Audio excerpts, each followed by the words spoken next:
So getting a photography client, not that difficult.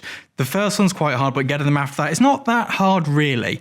But getting enough of them and getting them consistently, that's another thing altogether.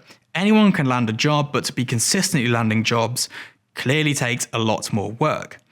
I want to give you some tips of things that you should be doing in order to keep this consistent flow of work in. Now, the first one is something nobody actually wants to do, and that is email marketing. And it is just a good thing to do.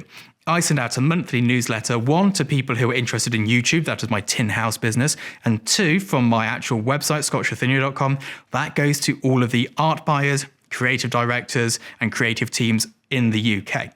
They all receive it and it will have a project in it, which brings me through to my next part, and that is to shoot test shoots all of the time. If you're not working, you're testing.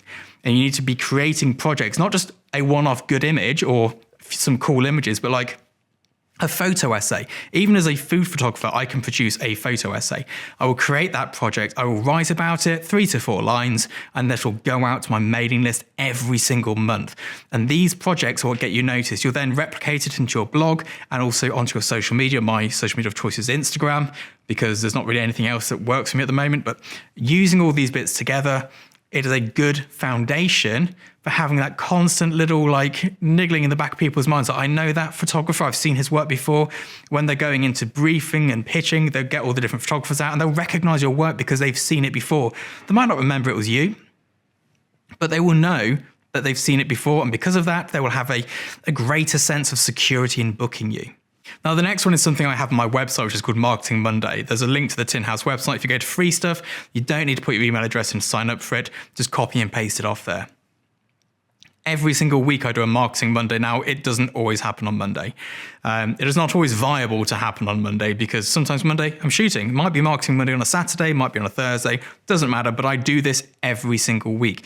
And it is the continuity. The first 6 weeks, you might not notice anything, but as you continually do this every single week, you'll start to notice a snowball effect, and that is key.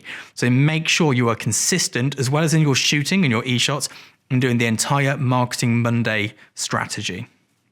Now, the last one is something I don't really like doing myself, but I still make sure I get around to it, and that is following up on dead leads. All those people who contacted you but never booked you, maybe you didn't even get to the quote stage. For whatever reason, it didn't go ahead. A lot of those projects were delayed and they just set it aside because they were too busy with other work. Get in touch with those people and just, give them a, hey, how's it going? Sorry we didn't get to work on that last project, but I just wanted to let you know we've got some availability coming up next month. If you have any projects, let me know. There's nothing wrong with that. If they don't want you to email you, they'll block you. There's no harm in asking. Always ask. The worst thing you can do is be told no. So there we go. Anyway, this is what I do. This is my strategy. There are some slightly more in-depth ones, some very difficult ones, hard-working ones, when I think there's a big payout somewhere. I'll invest a lot of time and money into making sure I get that, but that is for another video on another day. Anyway, I hope this has been of use to you. If you're enjoying this, do hit subscribe, do press likes. It really helps more people get to see these videos, which is good for me because then I can produce more of them. And I'll see you all soon. Bye-bye.